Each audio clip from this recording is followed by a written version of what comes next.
Bismillahirrahmanirrahim. Assalamualaikum warahmatullahi wabarakatuh. Waalaikumsalam. Hamdan syukurillah, salatan wassalaman ala rasulillah. Puji syukur, mari sama-sama kita panjatkan kehadirat Allah subhanahu wa ta'ala, Allah yang maha kuasa, maha rahman, maha rahim, yang pada hari ini masih memberikan kesempatan dan kesehatan kepada kita sehingga bisa melaksanakan aktivitas sebagaimana mestinya. Salat dan salam kepada Rasulullah Sallallahu Alaihi Wasallam yang telah membawa kita dari peradaban jahiliyah ke peradaban Islamiyah. Senang sekali pada peringatan Hari Peduli Autisme Sedunia yang diperingati setiap tanggal 2 April setiap tahunnya. Pada hari ini kita berbicara tentang autisme pada anak yang sudah menghadirkan di hadapan kita bersama dokter spesialis anak, Dr. Faisal SPA. Beliau menamatkan pendidikan dokter umumnya di Universitas Syah Kuala dan melanjutkan dokter spesialis anaknya di Universitas Airlangga Surabaya. Nah, kegiatan kali ini selain disiarkan lewat aplikasi Zoom, juga bisa kita simak lewat channel YouTube kami, Rumah Sakit Umum Daerah Tunku Siditiro. Kemudian bisa di-follow di Instagram, Twitter, dan Facebook. Untuk menghemat waktu, mungkin kita sapa saja narasumber kita pada hari ini. Selamat pagi, dokter. Selamat pagi, Dokter Marama. Bagaimana kabarnya, dokter? Alhamdulillah baik ya. Yap. Mungkin masyarakat di sana banyak yang anaknya atau keluarganya menderita autis. Nah, hari ini kita akan bahas tuntas terkait dengan autisme pada anak, ya, dengan tema autisme pada anak kenali secara dini. Untuk lebih mengetahui tentang autisme, mari kita tanyakan langsung kepada narasumber kita, apa itu autisme. Silakan, dokter. Baik, terima kasih Dokter Marama. Sebenarnya autisme ini mungkin sering dialami oleh di masyarakat ya. Tetapi karena memang ini suatu penyakit yang sebenarnya dengan gejala yang kompleks. Jadi sering tertindih dengan diagnosa penyakit yang lain. Sebenarnya kalau kita melihat kasusnya sebenarnya cukup tinggi ya. Bahkan dunia mencatat bahwa secara global saja itu dicatat 50 sampai 60 anak-anak usia sekolah dari 10.000 anak usia sekolah. Jadi bayangkan dari 10.000 anak sekolah itu 50-60 menderita autis, baik ringan, sedang ataupun berat ya. Dan dunia juga mencatat bahwa satu orang saja anak autis ini kalau dengan terapi yang benar itu sampai menghabiskan biaya 1 sampai 1,5 M. Jadi sebenarnya sebuah masalah yang sangat serius. Jadi ini masalah yang besar untuk kita sebenarnya. Baik, saya ingin coba sedikit menyampaikan apa itu autis atau autisme. Kemudian sekarang ini memang dikenal juga autis spectrum disease ya. Jadi spektrum autis. Jadi sebenarnya penyakit ini sebenarnya adalah penyakit yang disebut grup neurodevelopmental disorder. Jadi sebenarnya terjadi gangguan perkembangan di otak yang menyebabkan 3 hal. Jadi ini menjadi kunci 3 hal di kita.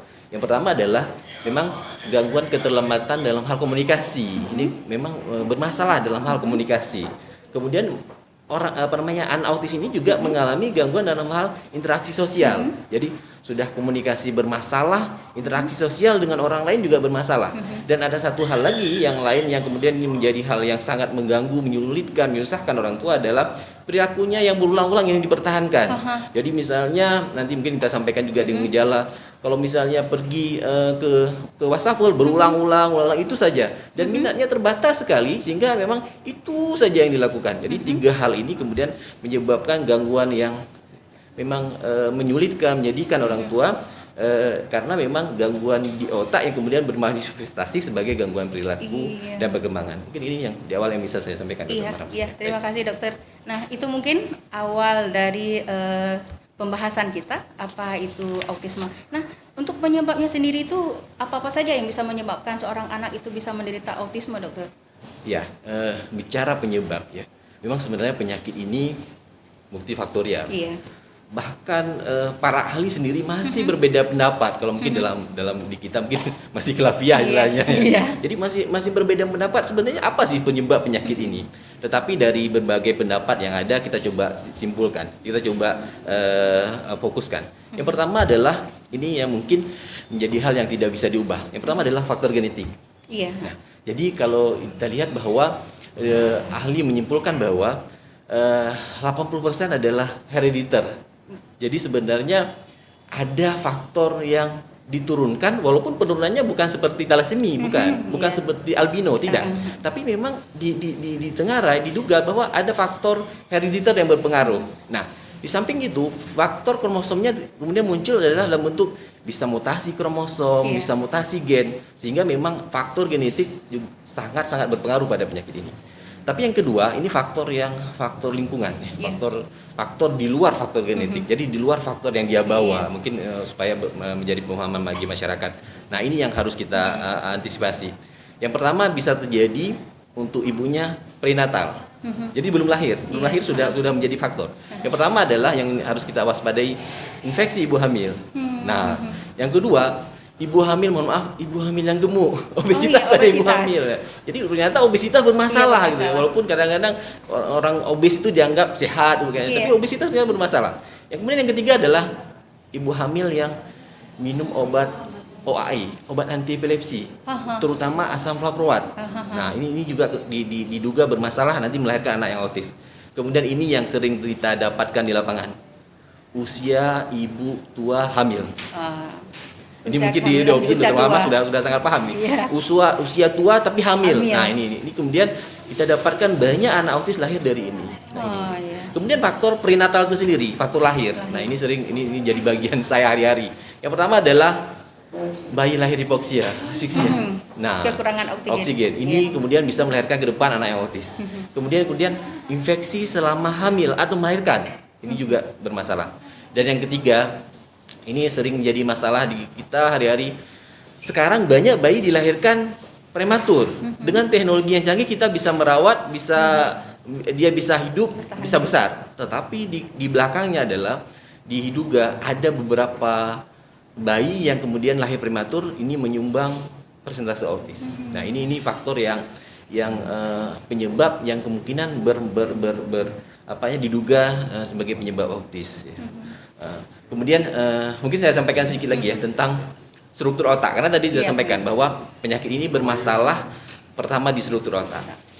Di dalam penelitian dihitung bahwa lingkar kepalanya memang sedikit lebih besar dari anak yang non autis. Nah, itu dihitung dengan CT scan atau MRI bahwa volume gray dan white matter, jadi volume antara abu-abu dan yang putih itu memang lebih besar pada daerah frontal dan daerah temporal. Bagian.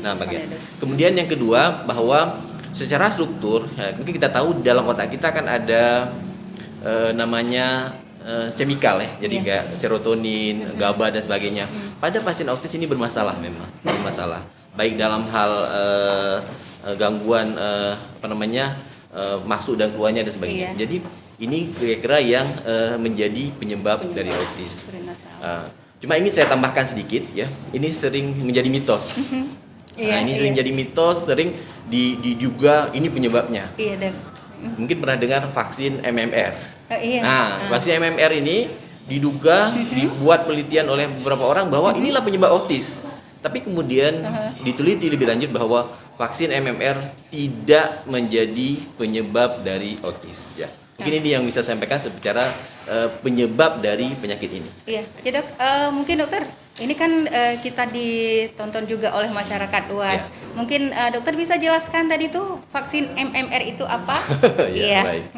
Nah, vaksin MMR ini adalah MMR. Vaksin ini sering diberikan pada anak usia 18 bulan. Nah, jadi kalau misalnya di usia 9 bulan kita kasih vaksin campak. Jadi campak itu M-nya measles. Nah, dan kemudian di usia 18 bulan, kita sering memberikan MMR. Nah, kepanjangan MMR ini adalah M measles. M yang kedua mumps. Mum itu jegongbu atau apa ya? Parotitis. Dan yang kemudian yang R ini adalah rubella. Nah, sekarang pemerintah sebenarnya untuk M dan R ini sudah ada satu vaksin gabungan dan ini sudah digratiskan. Jadi measles dan rubella. Nah, jadi kalau ada nanti yang mendapatkan di internet, di googling bahwa vaksin menjadi salah satu penyebab autis, ini tidaklah benar. Karena mohon maaf, dulu penelitian itu dibuat oleh seorang ahli yang bukan bidang vaksin dan dengan jumlah kasus yang sedikit, dan kemudian dia mempublikasikan bahwa vaksin MMR lah penyebab autis. Jadi ini tidaklah benar. Tidak Mungkin benar. ini, Ya, jadi begitu bahwa tidak ada hubungan antara pemberian vaksin MMR dengan angka kejadian autisme. Nah, tadi dokter juga menjelaskan tentang infeksi-infeksi yang bisa menyebabkan lahirnya seorang anak autis. Nah, infeksi apa saja dokter yang bisa menyebabkan ini? Nah, ini kan memang secara penelitian memang kita tidak spesifik infeksi apa saja yang bisa kemudian menyebabkan infeksi pada ibu hamil. Tetapi diduga bahwa infeksi-infeksi yang kemudian menjadi penyebab gangguan di otak dianggap menjadi salah satu penyumbang autis. Bisa masuk di dalamnya adalah mungkin pernah kita dengar sama-sama TORCH, TORCH, Iya, ya. Toxo sendiri juga menjadi gangguan di otak. Kemudian rubella. Rubella yang tadi. Nah, rubella kita kenal ada 3 gangguan: otak kecil, sakit jantung, dan matanya rabun atau buta. Kemudian herpes, dan kemudian CMV atau cytomegalovirus. Jadi penyakit-penyakit yang terjadi pada ibu sebenarnya semuanya bisa menjadi penyumbang terjadinya autis. Makanya kita sangat berharap ini faktor lingkungan ini kita bisa minimalisir. Jadi ibu hamil kalau sakit memang harus segera mengobati dirinya agar memang dia tidak menjadi sebab dari anaknya yang lahir autis di kemudian hari. Karena nanti kita jelaskan bahwa penyakit ini multidisiplin, multifaktorial, dan sangat sulit mengobatinya. Mungkin ini. Dokter, tadi dokter mengatakan bahwa 80% itu adalah faktor hereditas. Nah, kalau misalnya satu anak pertama misalnya nih menderita gangguan autisme, apakah ada kemungkinan anak-anak berikutnya ini akan mengalami hal yang sama dengan abangnya atau kakaknya, dokter? Ya, sangat dimungkinkan karena memang ketika faktor herediter ini didapat pada ibunya, maka bisa jadi kadang-kadang jatuh pada anak pertama, jatuh pada anak kedua, atau jatuh pada semua anak. Kami pernah mendapatkan kasus, bahkan kolega kita sendiri di dalam rumah sakit, dia punya 2 anak dan dua-duanya mengalami autis berat. Jadi dua-duanya mengalami autis berat. Jadi memang kalau herediter ini hal yang memang kita tidak bisa prediksi kapan munculnya, tetapi secara genetik itu bisa mengenai semua anak. Tetapi bisa juga tidak mengenai semua anak. Kenapa? Ada kemungkinan pada waktu dia hamil anak yang pertama, gennya bermutasi sehingga anaknya autis. Pada lahir anak kedua, gennya tidak bermutasi, jadi anaknya tidak autis. Bisa. Jadi tidak harus semua dalam keluarga. Jadi kalau ada herediter semua autis, tidak.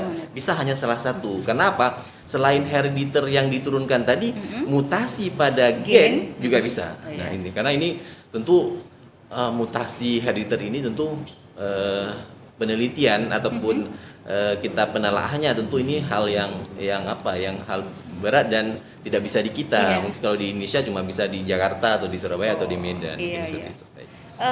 Faktor yang memperberat itu dari pihak ibu atau pihak ayah, dokter? Dari tadi saya mendengar bahwa sepertinya ini ibu-ibu terus ya. Jadi apakah ini faktor gen dari ayahnya juga berpengaruh terhadap menyumbangkan gen untuk terjadinya anak autis? Silakan dokter. Sebenarnya kalau bicara gen kalau penyakit-penyakit lain dua-duanya bisa.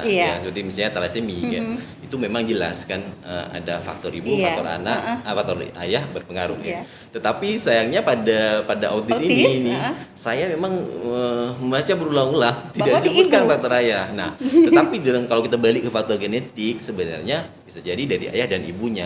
Jadi memang sekarang ini walaupun disebutkan terus ibu tua hamil, sebenarnya bapak tua yang punya anak juga bermasalah. Penelitian sekarang, jadi nggak hanya harus. Jadi saya ini laki-laki tua, ibunya muda nggak apa-apa, enggak. Jadi penelitian juga bahwa bisa juga ayahnya yang tua juga anaknya juga ini. Jadi memang dua-duanya memang harus berada pada level yang usia yang baik untuk punya anak. Ini kita mestinya bukan dalam artian nanti kalau udah tua nggak boleh punya anak. Tapi penelitian menyebutkan bahwa usia tua itu berpengaruh terhadap keturunannya. Mungkin baik. Iya, maka mungkin saran yang bisa kita berikan yaitu menikahlah di usia yang tepat, yang tepat, dokter ya. Ya, jadi menikahlah di usia yang tepat. Jangan terlalu muda dan jangan terlalu tua. Oke, baik, terima kasih dokter. Mungkin gejala-gejala autisme ini pada anak apa yang bisa kita lihat? Ya, baik. Ini saya ingin bicara dalam kacamata awam dulu. Ini penting untuk kita ada namanya hal yang paling menonjol. Nah, ini harus kita sadari bersama. Iya. Terlambat bicara adalah keluhan yang paling banyak. Iya. Walaupun terlambat bicara bukan pasti autis loh ya. Benar. Nah, itu betul. Jadi terlambat bicara adalah keluhan yang paling banyak. Penelitian menyebutkan 50% anak autis ini memang tidak mampu bicara sama sekali. Nah, jadi red flag-nya istilahnya bendera merahnya kalau terlambat bicara hati-hati. Ada kemungkinan. Ada kemungkinan autis, tapi walaupun mungkin belum bukan tentu. autis. Iya. Ada satu. Kemudian yang kedua, ini adalah membeu. Ekolalia. Iya. Saya dalam praktik di lapangan, kemudian dalam studi juga disebutkan bahwa membeu atau ekolalia adalah gejala yang tersering pada autis. Nah, ini gejala secara umum dulu ya, baik. Nah, kemudian yang penelitian juga menyebutkan ini juga menjadi red flag atau menjadi tanda utama di kita adalah dia sering menghindari kontak mata.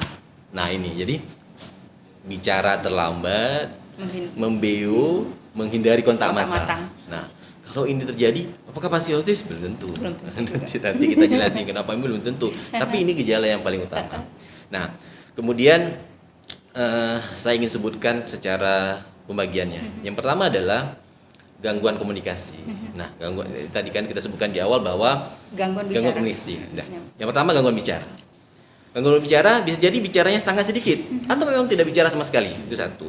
Kemudian yang kedua, itu tadi mengulang kata-kata. Dia kata-kata orang disebutin misalnya buku terus ya disebutin sama dia. Nah, ini hati-hati. Kemudian adalah perilaku yang meracau dengan kata-kata yang tidak kita mengerti. Oh, iya. Jadi kalau ada anak bicaranya bahasa Aceh, hati-hati ya. Ini mungkin ada arah ke arah situ. Nah, baik. Ini yang tadi kita sebutkan. Dan dia biasanya tidak, yang pada kasus ringan ya, sulit sekali memulai pembicaraan dengan orang lain. Sulit sekali bicara. Dia kadang-kadang lebih cenderung agak susah menjawab, susah bertanya. Jadi dia bertanya, apa ini? Susah sekali. Nah, ini jadi itu gangguan komunikasi. Nah, kemudian yang kedua adalah gangguan interaksi sosial. Ini nggak responsif terhadap lingkungan. Lingkungan mau ngapain, kayak mau apa dia tetap aja. Nah, dunia sendiri ya itulah. Iya. Makanya di sini disebutkan adalah dia tidak mau bermain dengan sebayanya dan punya dunia sendiri. Contoh misalnya kita bilang ada misalnya ada sesuatu yang berputar di situ dia suka gitu. Dia liatin terus. Kita mau di sana loncat-loncat, mau marah-marah, enggak peduli dia. Nah, jadi kita sering lihat kalau misalnya di klinik tumbuh kembang waktu kita pendidikan, dia itu kita nanya sama orang tua udah capek dia masih saja di ujung wastafel buka tutup. Jadi ini khas yang paling khas untuk anak autis. Dan yang ketiga adalah perilaku. Ini perilaku ini sering menyebabkan orang tua menjadi sulit dan susah. Kenapa? Karena perilakunya tidak teratur. Seperti kita sampaikan tadi, mondar mandir, loncat ke sana, loncat ke sini. Makanya sering kadang-kadang dikacaukan dengan ADHD. ADHD atau dalam bahasa Indonesia gangguan pemusatan perhatian dan pikiran. Nah, dan hiperaktif gangguan pemusatan perhatian dan hiperaktif, GPPH kalau dalam bahasa Indonesia. Jadi sering perilakunya memang hiperaktif, loncat sana mondar mandir. Nah, ini yang. Tetapi di sisi lain dia juga kadang-kadang suka menyendiri, punya dunia sendiri, enggak open dengan orang lain. Nah, ini sisi yang agak aneh dari anak-anak autis ini. Kadang-kadang melamun tapi kadang-kadang sangat hiperaktif. Nah, ini yang pengkategorian gejala yang harus kita ingat. Dan satu lagi yang harus kita ingat, ada hal yang paling aneh anak autis ini. Kalau mendengar bunyi kipas angin misalnya, bunyi mobil, kadang-kadang dia sangat terganggu. Dia menangis keras kalau dia dengar bunyi kipas angin berputar. Hebat kali nangis. Atau kalau misalnya ada orang hidupkan mobil. Dia nangis hebat sekali. Nah, berarti ini suara yang beruntun. Suara yang agak berlebihan, kemudian cahaya yang berlebihan. Nah, dia ini sudah kacau. Ya. Jadi sehingga orang tua sangat sedih misalnya gini, kalau dia bawa jalan-jalan, ada mobil hidup, ada suara bunyi, dia sudah menangis hebat. Nah, ini menjadi hal yang sangat menyulitkan di orang tua. Nah, ini karena apa? karena hebohnya dia ketika mendengar suara cahaya berlebihan. Bahkan kita raba saja kadang-kadang dia ini bermasalah. Nah ini jadi memang suatu penyakit yang multi gejalanya sangat banyak. Baik, mungkin itu yang bisa saya sampaikan. Dokter tadi mengatakan bahwa gejala awal itu adalah gangguan bicara dan keterlambatan bicara pada si anak. Berapa usia yang bisa kita tentukan dokter untuk menentukan bahwa ini mengarah ke autisme? Ya, baik. Jadi autis ini dulu pada waktu kami belajar di awal, menurut guru-guru kita hanya bisa dideteksi di usia 2 tahun. Nah, tapi kita tidak boleh hanya berpaku bahwa usia 2 tahun bisa kita deteksi autis. Nah, ini yang paling penting bahwa kita bisa mulai dari umur yang lebih muda. Ada satu kata kunci di sana bahwa yang harus kita ingat ini mungkin untuk masyarakat di lapangan ya. Ini penting hal ini adalah bahwa yang pertama sebenarnya autis ini paling sudah bisa terdeteksi bagus di usia 18 bulan. Nah, jadi 18 bulan sampai usia 24 bulan itu saat mendeteksi dan mendiagnosis autis. Nah, tetapi di usia sebelumnya gejala-gejala ke arah tersebut bisa kita atasi, kita deteksi. Yang pertama ya ini yang terjadi di kita bahwa di usia 1 tahun nggak ada ngoceh. Nah kan bayinya kok nggak ngoceh-ngoceh usia 1 tahun. Diam aja ya, atau aneh, atau mimik wajah kok agak datar dibanding bayi lain. Gak ada mimik wajah seperti anak-anak lain, kadang senyum, kadang-kadang nggak tertarik pada sesuatu ini nggak, mimik wajah agak datar. Nah kemudian tadi itu babbling, jadi tidak ada suara mengoceh-ngoceh pada usia 1 tahun. Nah ini hati-hati, kalau nggak ada ngoceh pada usia 1 tahun kita harus hati-hati. Kemudian usia 18 bulan kan harusnya sudah, kalau kita balik ke buku SIDDTK, balik ke buku merah.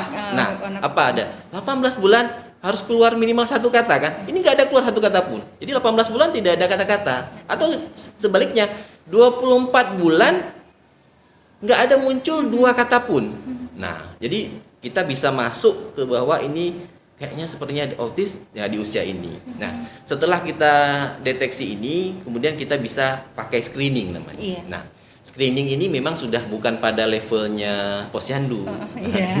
Ya, mungkin normal ini sangat mengerti karena bosnya di puskesmas ya. Jadi pada usia kita itu usia 18-24 bulan kita bisa screening. Ada disebut dengan CHAT namanya. Mungkin pernah dengar ya. Pernah dengar. Checklist for Autism Toddler. Jadi situ ada nanti ada 20 pertanyaan yang kita bisa lihat dan bertanya kepada orang tua. Kita akan menggolongkan apakah ini resiko tinggi autis, resiko rendah autis, atau tidak ada risiko. Nah ini levelnya puskesmas atau levelnya rumah sakit sudah sini ya. Baik CHAT atau modifikasi CHAT yang tadi. Nah kemudian balik lagi kapan kita mendiagnosis? Nah diagnosisnya bisa didiagnosis oleh dokter anak, bisa oleh dokter jiwa, bisa juga oleh psikolog sebenarnya. Nah ya kenapa dibuat seperti ini agar memudahkan mendapatkan kasus ini. Nah kemudian tadi ya saya balik ke dalam deteksi dini. Jadi surveillance pakai buku ini mengenal dini. Ini yang paling penting ya di masyarakat. Kan itu tadi. Nah, yang kedua adalah pra-screening pakai apa? Pakai di DTK di puskesmas. Nah, itu tadi. Nah, baru kemudian screening yang lebih kuat di rumah sakit atau di dokter anak dan kemudian baru didiagnosa. Ya seperti itu. Baik. Ya baik dokter. Mungkin tadi usia 18 bulan itu sudah harus kita melihat perkembangan anak kita walaupun hanya dengan melihat di buku pink ya dokter, masih di buku pink ya. Sekarang mungkin udah diubah ya. Bener. Gambar depannya diubah, dalamnya udah diubah juga kalau salah ya. Iya. Nah dok, untuk misalnya di 18 bulan sepertinya anak saya sudah mengalami agak-agak gangguan. Nah apa yang mungkin bisa dilakukan oleh para orang tua, langkah-langkah di awal tahun-tahun pertama anak didiagnosa atau sudah mengarah ke autis, apa yang bisa dilakukan dokter? Baik. Mungkin tadi sudah kita sebutkan sedikit bahwa setelah dilakukan screening. Ya, dan kemudian harus didiagnosa. Diagnosa yang sekarang dipakai adalah memakai DSM-5. Jadi ada namanya perkumpulan yang menyebutkan kriteria untuk autis. Seperti yang saya sebutkan tadi, bisa di dokter anak, bisa di dokter jiwa, atau Di bisa psikolog. di psikolog, atau di psikolog yang memang memahami tentang ini. Nah, di DSM 5 ini ya, ini akan muncul nanti tiga kelompok, tiga penggolongan, tiga gejala. Ya, seperti yang saya sampaikan tadi. Yang pertama adalah hambatan menetap komunikasi dan interaksi sosial. Nah, itu nanti di sana ada disebutkan. Jadi kemudian ya dia percakapan tidak bisa dua arah, kontak mata, gestur seperti yang tadi.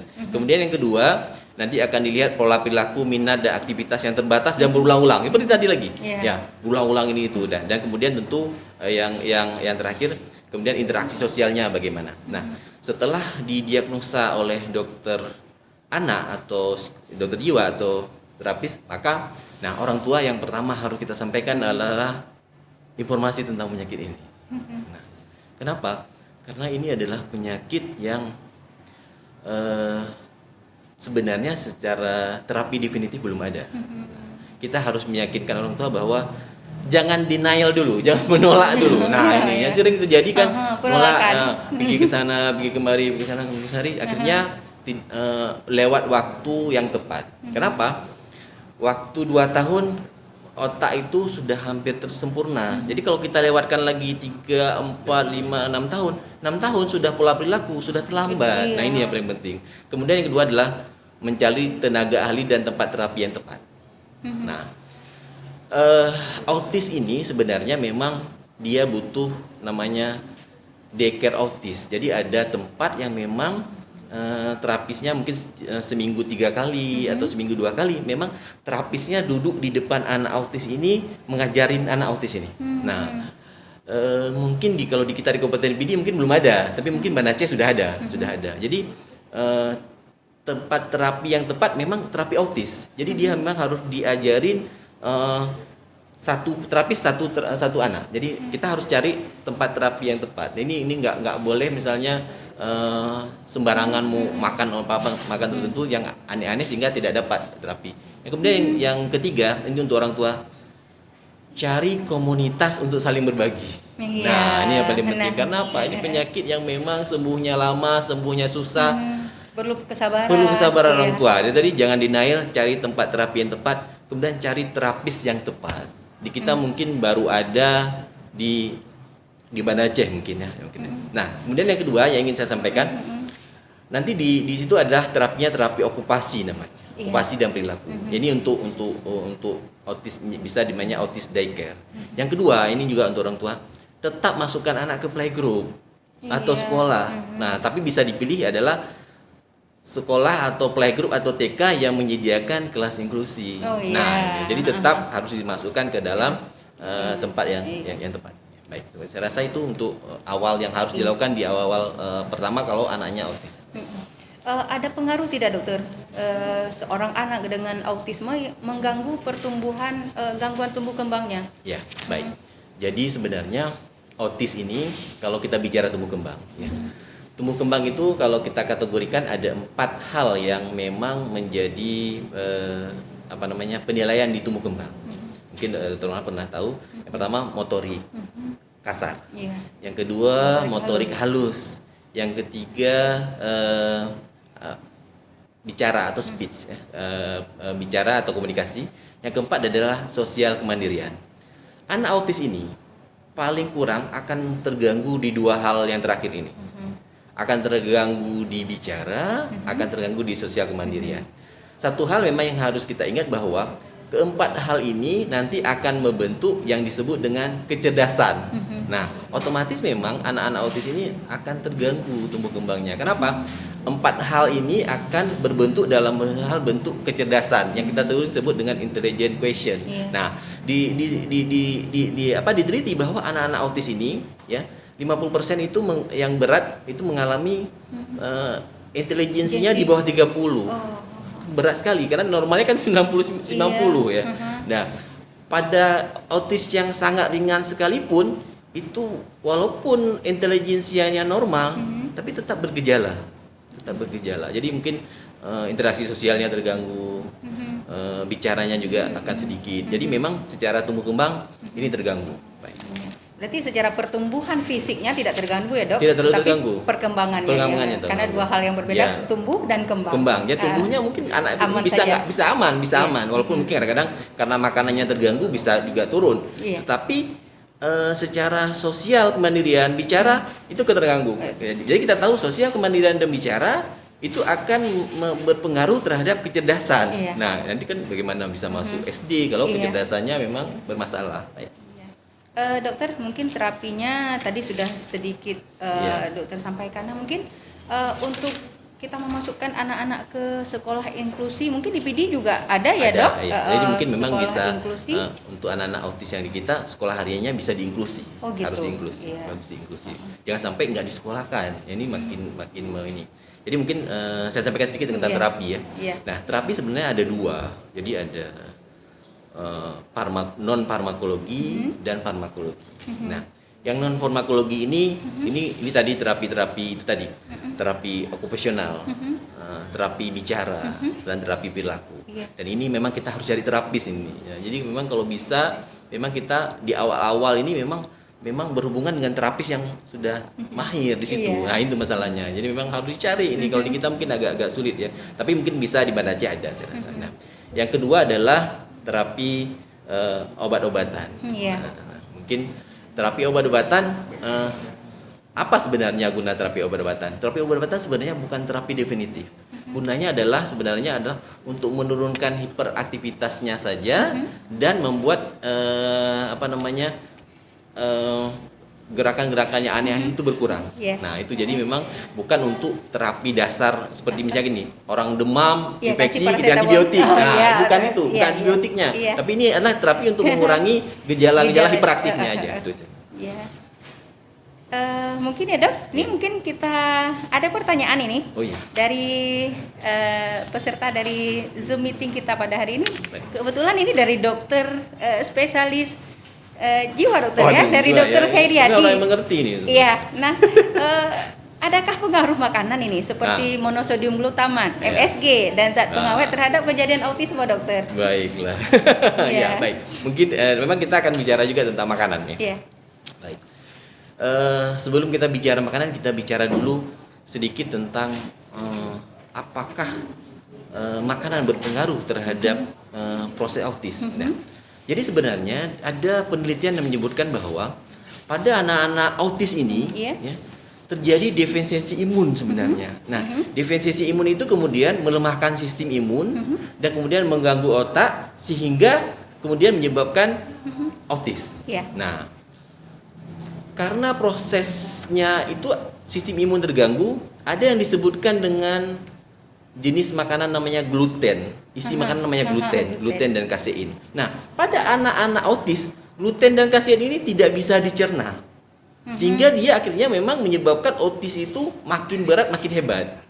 Nah, jadi memang ada diet kalau dia makan tinggi gluten dan kasein itu membuat hiperaktif dan gejala-gejala autisnya tambah hebat, tambah berat. Bahkan ada beberapa penelitian menyebutkan gluten dan kasein inilah yang kemudian sebenarnya pemicu utama terjadinya autis. Jadi ada penelitian seperti itu. Nah, jadi kalau kita bicara dengan diet. Nah, jadi kemudian ada beberapa penelitian yang menyebutkan dilakukan diet bebas gluten dan kasein.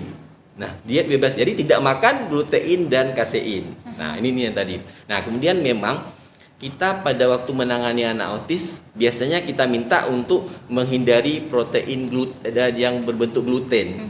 Nah, protein yang berbentuk gluten ini ada di mana? Nah, ini adanya di roti. Oh, di roti. Kenapa ada di roti? Iya, dok. Karena Itu gluten ditanyakan. gluten ini banyak terdapat di gandum. Iya, di gandum. Ada gandum. Benar. Jadi karena roti, cake, apalagi ya, pasta, apalah produk itu Yang terbuat dari gandum. Dari gandum, makanya anak-anak autis ini kita harapkan tidak makan Hindari makanan yang mengandung gluten yang ada di dalam bahan gandum dan banyak di roti. Nah, ini yang kalau masalah diet. Nah, kemudian yang kedua bahwa kita memang mengharapkan juga dia tidak makan makanan pengawet. Zat perasa, Tidak berasa. pewarna sintetik dan MSG. Nah, karena memang walaupun memang tidak ada penelitian yang khusus bahwa jenis ini menyebabkan tambah beratnya autis, tapi ini kita anggap memicu pengurangan sistem imun di otak dan kemudian autisnya tambah hebat. Nah, kemudian ditanya lagi, jadi saya makan apa ini? Harus makan apa? Nanya harus makan apa ini kan? Harus makan apa ini? Nah, banyak makanan pengganti ya.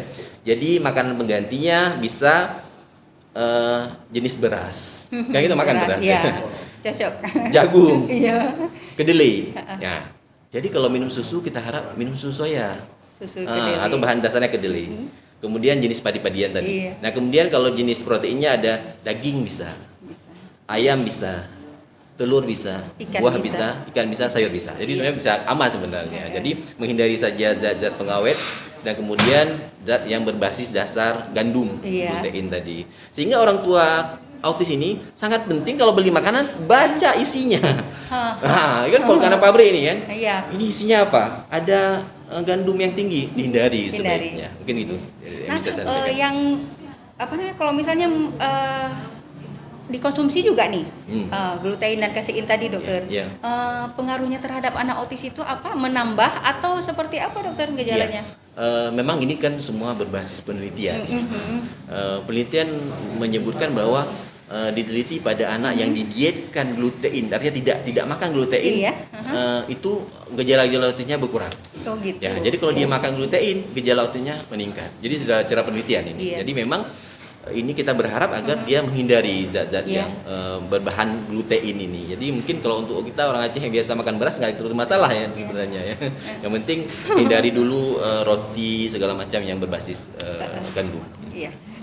Mungkin berhubungan juga penjelasan tadi dari Dokter Faisal ya, spesialis anak, dengan pertanyaan dari Ibu Hetty Juliani. Kebetulan beliau ini adalah istrinya DPR KPD ya. Iya, Bu. Ya, jadi dan direktur eksekutifnya sekolah inklusi yang ada di Kenire. Baik, ini juga orang yang sangat penting. Pertanyaannya juga nih, pentingkah diet untuk pola makan anak autis? Mungkin sudah disampaikan oleh dokter tadi. Ya baik, tapi ingin saya sampaikan sedikit ya. Walaupun silakan. diet segala macam, tapi tetap harus dijaga adalah tumbuh kembangnya tetap harus dijaga. Nah, jadi diet sesuai dengan berat badan, diet yang sesuai itu tetap tidak boleh dinikah, dipotong.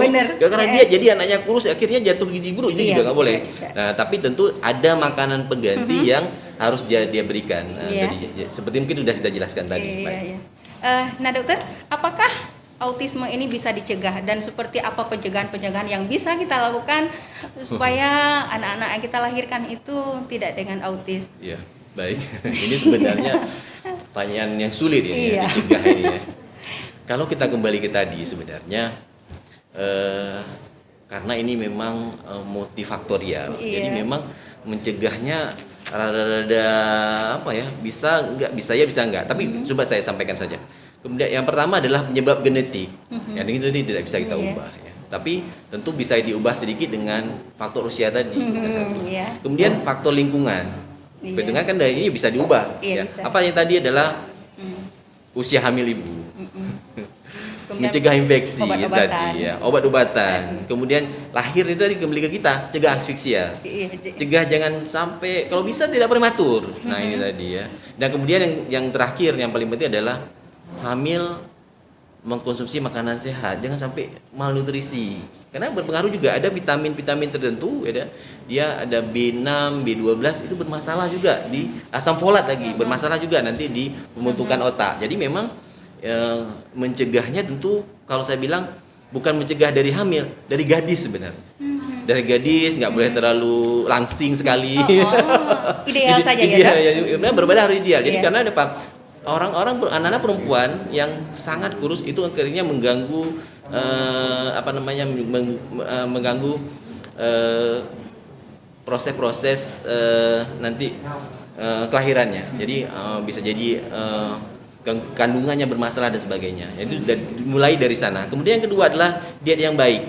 Ternyata diketahui bahwa orang-orang yang defisiensi asam folat nanti akan melahirkan anak-anak yang bermasalah. Jadi memang kembali ke dasar yang seperti sudah disampaikan oleh pemerintah, dinas kesehatan dan sebagainya, bahwa dari mulai remaja, hamil memang harus diet yang baik. Mungkin kalau saya rasa seperti itu.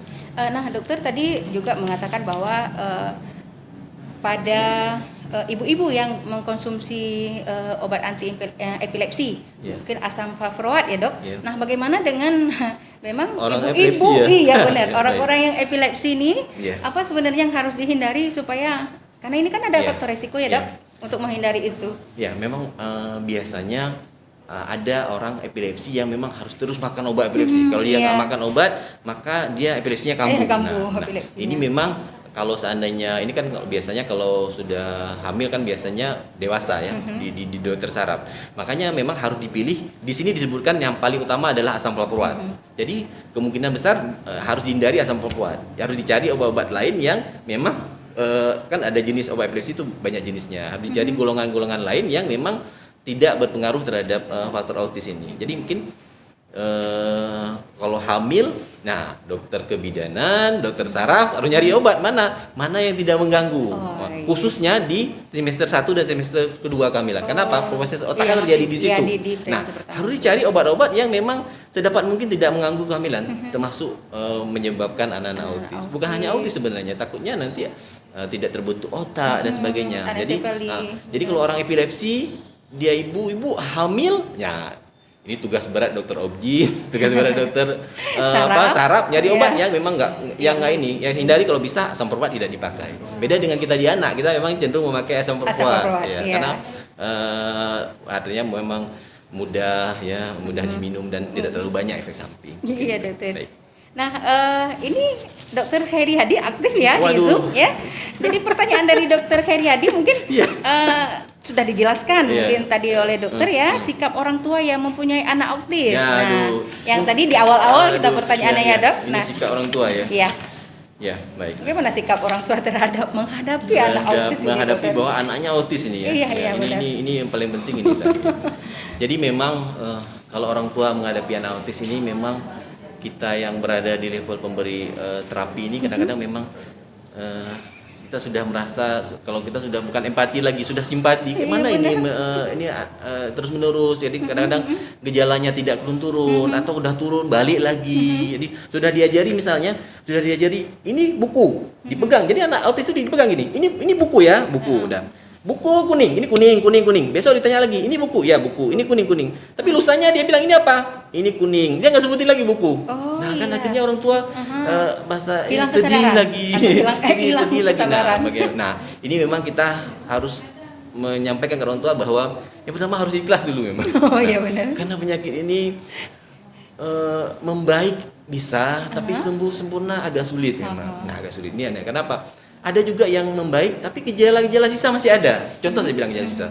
Dia autisnya ringan saja, tapi pada waktu kuliah, dia sudah ketika bergaul, dia tiba-tiba ambil payung, di siang hari berdiri pakai payung. Nah, dilihat dasarnya memang anaknya autis. Jadi bisa jadi tinggal sisa gejala sisa. Apalagi yang sangat berat. Yang bicara nggak bisa, lari mondar-mandir sini. Jadi yang pertama adalah memang orang tua harus ikhlas nih. Kita harus sampaikan, Bu harus ikhlas ini. Kemudian yang kedua memang tidak membuang waktu. Jadi enggak bahasa kita shopping dokter, shopping tempat. Nah ini. Jadi cari tempat yang memang kompeten, istiqamah di situ. Jadi diagnosis enggak lilir. Kenapa? Waktu sangat penting. Karena apa? 6 tahun pembentukan otak selesai. 2 tahun hampir 80%. Jadi kalau kita berlama-lama di usia 10 tahun kita sudah enggak bisa. Tapi kalau di usia 2 tahun kita mulai, kita berharap otaknya yang agak bermasalah tadi tercover oleh stimulasi kita, tercover oleh stimulasi di tempat daycare-nya, pelan-pelan akan membuat arah yang lebih baik. Jadi itu tadi nggak boleh shopping ke sana, shopping sini. Nah, baik. Cari tempat yang memang kompeten, jalankan polanya. Kemudian yang ketiga adalah, nah ini yang paling penting, bahwa tidak ada seorang pun di dunia ini yang dilahirkan Allah itu dalam keadaan gagal, tidak ada. Pasti ada sesuatu hal yang bisa diambil dari dia. Kita harus sampaikan ke orang tua, ibu, walaupun anak ini seperti ini, tentu dia bukan produk gagal. Tentu ada sesuatu di balik ini. Dia mungkin minimal ada punya kemampuan sesuatu, atau minimal inilah ladang pahala untuk orang tuanya. Jadi mungkin orang tua kita harus sadarkan seperti itu. Mungkin ini dari saya ini disampaikan. Intinya tidak ada produk Allah yang gagal. Tapi kalau produk manusia mungkin gagal pasti. Iya dok ya. Mungkin itu. Iya, dokter, faktor apa yang bisa memicu kekambuhan mungkin pada saat dewasanya? Apakah makanan juga tadi yang mengandung MSG, mengandung pengawet dan segala macam bisa memacu itu? Iya. disebutkan bahwa pemicu kembali lagi yang pertama adalah penggolongan autis itu sendiri. Jadi autis ini kadang-kadang bisa digolongkan ke tiga level ya. Level pertama adalah low functioning namanya. Ini memang berat sekali. Jadi gejalanya sangat berat. Dan ini memang kalaupun dia membaik nanti bisa balik lagi. Nah, kemudian yang kedua ada middle ini functioning. Ini walaupun gejala berat tapi lebih baik. Ada juga yang high fungsional. Ini hampir kadang gejalanya sangat ringan. Nah, yang gejala sangat ringan ini prognosis kita lebih baik. Nah, kemudian apa yang memang kemudian bisa memicu? Jadi anak-anak autis ini sebenarnya semua hal bisa micu. Yang pertama makanan bisa micu ya, tadi itu. Kemudian juga faktor-faktor lingkungan, faktor orang tua, faktor di sekitar lingkungan yang memang tidak menerima itu bisa memicu kemudian. Jadi kemudian mungkin ditinggalkan oleh kelompok kawan-kawan bermain, kemudian dikucilkan, itu bisa memicu. Karena dibully, apa? Dibully lagi, mungkin karena dia agak aneh dibully. Ini bisa memicu karena memang ini kan dasarnya adalah kelainan perilaku dan emosional sebenarnya. Jadi ini sebenarnya kalau dengan Dokter Haryadi itu tadi kita sering kerjasama dengan Dokter Haryadi, karena ini bertumpah tindih antara teranak gejala otaknya dengan gejala tumbuh kembang juga dengan gejala perilaku, karena perilaku ini lebih dekat ke gejalanya Dokter Haryadi ya, dan gejala sosial di sana. Mungkin itu dari saya. Dokter, dari fisiknya sendiri mungkin ya, kalau misalnya itu kan emosional namanya terganggu ya kan, tapi dari segi fisiknya mungkin ada nggak perbedaan dengan anak-anak yang normal? Dari fisiknya, kelihatan dari luarnya ini? Ya, kelihatan kalau dari luar mungkin kalau gejala bentuk yang aneh kan bentuk tubuh yang aneh tidak ya. Tidak ya, Tapi tidak dari, seperti sindrom Down ya dok? Tidak, Ya. tapi dari perilaku yang sering kita lihat ya. Jadi kalau kita lihat ada anak mandir di poli nanti kan, bondar mandir ke wastafel nanti bolak-balik buka itu saja. Jadi mungkin itu autis ya, mungkin seperti itu, bisa seperti itu. Tapi kalau bentuk muka, apalagi yang ringan, hampir nggak ada kelainan. Oke, dokter, mungkin pertanyaan kita sudah selesai dan mungkin dari partisipan dari Zoom meeting juga tidak ada lagi. Mungkin closing statement dokter, kata penutup dari dokter untuk para orang tua, untuk kita semua yang memiliki keluarga dengan gangguan autisme yang bisa menguatkan kita bahwa kita peduli terhadap anak-anak dengan autis. Silakan dokter. Iya, baik ya. Baik, ini pesan untuk kita renungkan. Yang pertama bahwa deteksi dini sangat penting. Untuk kita dari kelompok dengan di primer ya, sudah ada buku KIA, DDTK dan sudah ada tenaga terlatih. Kenali dari sana, jangan sampai lolos. Makin terlambat makin susah diatasi. Kemudian untuk saudara-saudara kita orang tua, jangan denial, jangan jangan menolak bahwa ini sudah terima dan ikuti terapi ya. Kemudian cari komunitas yang tepat. Dan kemudian terakhir yang ketiga seperti yang saya sampaikan tadi, ini anak autis ini memang anak yang sulit, yang membuat kita lelah mungkin untuk orang tua, tapi jangan jangan patah semangat ya. Iya. Karena apa? Ini kalau dia memang nanti tidak berhasil sebagaimana kita inginkan, ini adalah sebuah ladang pahala yang mungkin kalau kita didik 60 tahun, 60 tahun lah pahalanya mengalir ke kita. Mungkin ini saja dari kita. Terima kasih. Ya, baik. Oke, terima kasih dokter atas pencerahan, atas ilmu yang sudah diberikan kepada kita, atas semangat di akhir kata-kata tadi bahwa setiap yang diciptakan Allah itu tidak ada produk gagalnya, bukan seperti produk manusia yang ada produk gagalnya. Nah, bisa kita simpulkan bahwa mari sama-sama pada Hari Peduli Autisme Sedunia ini kita memperlakukan setiap penyandang autis itu dengan baik, tidak ada perlakuan yang kejam, ya, tidak manusiawi, diskriminasi, merendahkan serta bebas dari eksploitasi, kekerasan dan perlakuan semena-mena, karena mereka juga adalah manusia yang sama dengan kita. Mungkin demikian hari ini talk show kita. Bisa disimak kembali di YouTube channel kami di Rumah Sakit Umum Daerah Tengku Syek di Tiro Sigli, kemudian bisa di-follow di Instagram, Twitter dan Facebook di Rumah Sakit Umum Tengku Syek di Tiro Sigli. Kami seluruh kru yang bertugas pada hari ini mohon maaf atas segala kekurangan.